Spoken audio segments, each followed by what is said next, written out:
बाबर का पुत्र कौन था? हुमायूं। हुमायूं इसका पुत्र है और इसने राजपूत बेटी बनाया था किसको?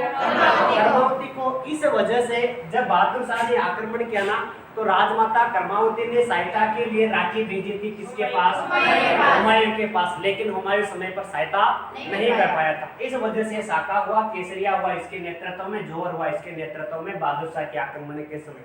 अब देखो चित्तौड़ पर किसका अधिकार हो गया? बहादुर शाह का। विक्रमादित्य देखो ध्यान रखना, विक्रमादित्य शहीद नहीं हुआ है, मरा नहीं है वो। ये कहाँ थे? बूंदी में। अब बाद में क्या हुआ? बहादुर शाह का अधिकार हो गया मेवाड़ पर।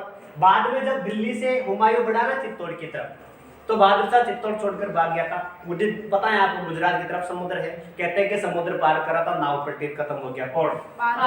छोड़ो, ये इसका मापने कोई मतलब नहीं है। यानी विक्रमादित्य के बाद में बहादुर शाह का मेवाड़ छोड़ने के बाद में मेवाड़ सरदारों ने या सिसोदिया सरदारों ने उदय सिंह और विक्रमादित्य को बूंदी से वापस बुलाया और विक्रमादित्य को फिर राजा बना दिया। कहाँ का? मेवाड़। क्या था? कोई समस्या नहीं है। मेवाड़ का राजा बन गया वापस। कौन? विक्रमादित्य। क्योंकि इस युद्ध में मरा नहीं था वो, उन दोनों को कहाँ भेज दिया था? बूंदी भेज दिया था। तो बूंदी से वापस बुलाकर मेवाड़ का राजा बना दिया फिर से। किसको? अब क्या हुआ देखो इधर। कल मैंने पढ़ाया था आपको कि रायमल जो था ना, रायमल के 3 पुत्र थे। सबसे बड़ा था पृथ्वीराज सिसोदिया, उससे छोटा जयवंत, उससे छोटा राणा संगा। जो सबसे बड़ा पुत्र था ना ये पृथ्वीराज सिसोदिया, जिसे आप पूर्णा राजकुमार भी कहा जाता है, सिसोदिया, पृथ्वीराज सिसोदिया। इसकी एक दासी थी जिसका नाम था पूतल देवी। दासी का नाम क्या था? पूतल देवी। इस दासी का एक पुत्र था बनवीर। क्या नाम था? बनवीर। बहुत महत्वाकांक्षी था बनवीर ने क्या क्या राजा बनने के लिए, यानी पृथ्वीराज का दासी पुत्र था बनवीर। इसने क्या क्या राजा बनने के लिए, इस बनवीर ने हत्या कर दी किसकी? विक्रमादित्य। कब? 1536 ईस्वी में। कब? 1536 ईस्वी में बनवीर ने क्या क्या विक्रमादित्य की हत्या कर दी राजा बनने के लिए। अब विक्रमादित्य के बाद अगला कौन था? उदय सिंह। तो विक्रमादित्य ने के बाद बनवीर ने सोचा कि विक्रमादित्य के बाद में शासन बढ़ने के लिए कौन तैयार रहेगा? उदय सिंह रहेगा तैयार। तो भाई ऐसा करो कि उदय सिंह को भी सल्टाओ, अपने रास्ते में आने वाली हर समस्या को सल्टाओ और राजा बनते अपना मेवाड़। इसने क्या क्या बनवीर ने विक्रमादित्य की हत्या करने के बाद में ये मारना चाहता था किसको? उदय सिंह को भी। इसके बाद में कोई नहीं बचेगा, फिर मेवाड़ का शासक अपने रहेंगे। तो उदय सिंह की दाई माँ थी पन्ना दाई। क्या नाम था? पन्ना दाई। इतिहास में पन्ना दाई जैसी ना तो हुई थी ना शायद अब होगी।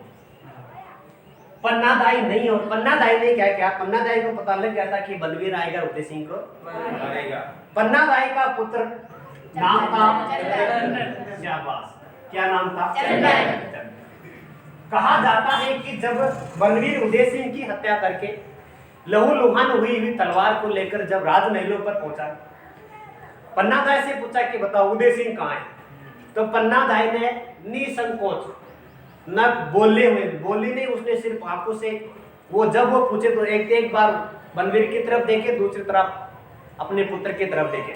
तो बिना कहे ही बनवीर को शक हो गया कि ये जो चंदन है ना, यही कौन है? उदय सिंह। इशारा कर दिया कि जब उसने पूछा ना कि बताओ उदय सिंह कहाँ है, तो उसने इशारा कर दिया।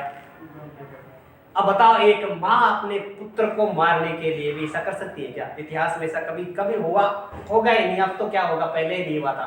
यानी बनवीर से पन्ना दाई ने किसको बचाया?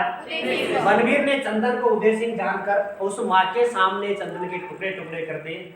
मजाल लेके पन्ना दाई की आंखों से एक आंसू नहीं आया। समझ में आ रही बात में? चंदन का बलिदान कर दिया किसको बचाने के लिए? अब आप बताओ, पन्ना दाई नहीं होती तो उदय सिंह होता? उदय सिंह नहीं होता तो प्रताप होते? प्रताप नहीं होते तो मेवाड़ का इतिहास ही नहीं होता। यानी पन्ना दाई का बलिदान को आप नहीं बचा सकते। यानी पन्ना दाई ने अपने पुत्र चंदन का बलिदान देकर किसको बचाया था? उदय सिंह को।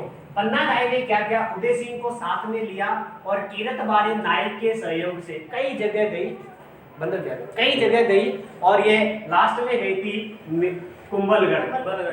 कहाँ गई?